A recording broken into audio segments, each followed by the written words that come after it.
Hi, this is my video blog for the start of week 4 in Research for School Leaders, and I just want to talk to you a little bit about what's going on this week in class.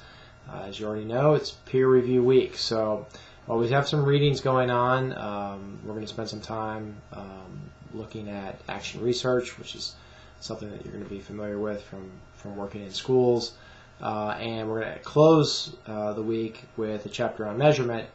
The bulk of the work you're going to be doing in class this week is going to be focused on preparing for your peer review. So as we gear up for that, I wanted to just talk a little bit about what the peer review is for and some of the things that you and your classmates will be expecting from each other. So a peer review is a process where you're going to be sharing your paper with somebody else in class who's going to get a chance to read it and make comments. The best way to make comments is when you get the paper in a Word document to use either comments, insert comments, or track changes. And on the website I provided a link for those of you who aren't familiar with those editing tools that'll help walk you through how to use those in Word. Depending on what version of Word you have, you may want to Google that specific version.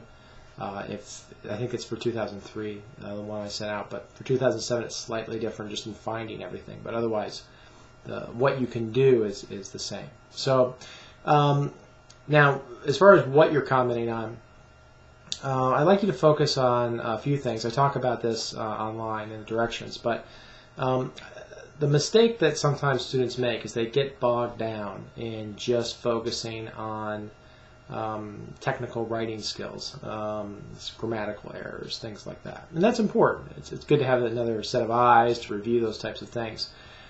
But I'm looking for more. I'm looking for you to focus on the content as well. And that means, how does it flow? It means what kind of logic is being built by the author as they make their case and their conclusions. But it also looks at the literature that was covered and whether they've turned a strong critical eye towards that literature.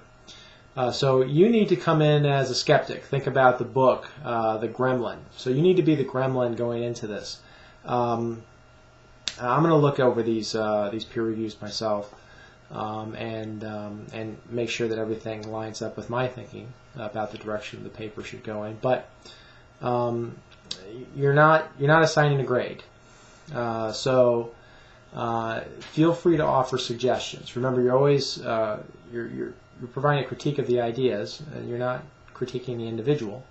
And that's fair game here, and it's helpful. You need to have a strong critic looking under every rock and trying to give you really strong feedback about how well you're building your case.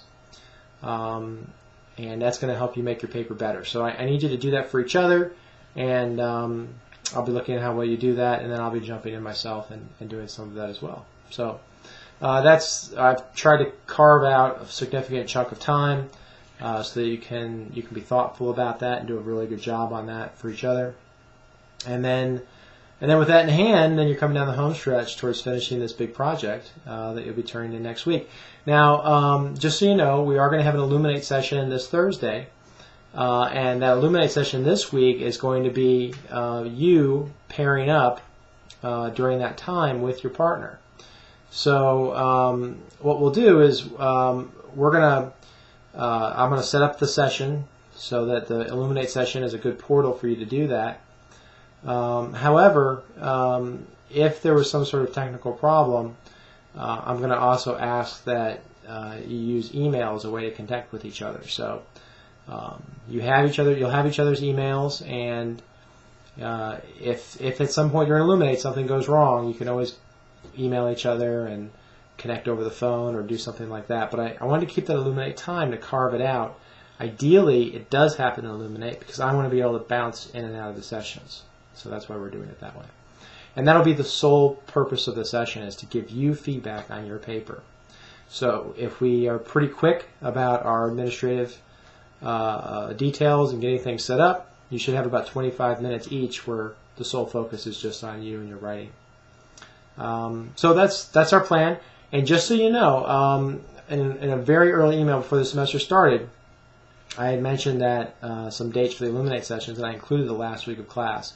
But I changed that at the beginning of the semester. So this will be our last Illuminate session this Thursday for the semester, and then next Thursday, instead of Illuminate, you'll be sharing with me your papers and some presentation on your paper, and we'll talk about that a little bit. But the presentation piece is something that I'll give you more feedback on, and we'll talk about. It's relatively low stress. It's not designed to be a huge production. You've already done the bulk of the work, creating the paper. It's just a way to very quickly, very briefly communicate the heart of what it is that you found. And that can be done a variety of different ways. I'll leave you lots of freedom to how to do that. If you want to do a video blog like this, that would be great. If you want to do a little PowerPoint, you want to do an audio PowerPoint, that's fine too. So I don't have a lot of restrictions on how you do that. I just want you to be able to communicate it.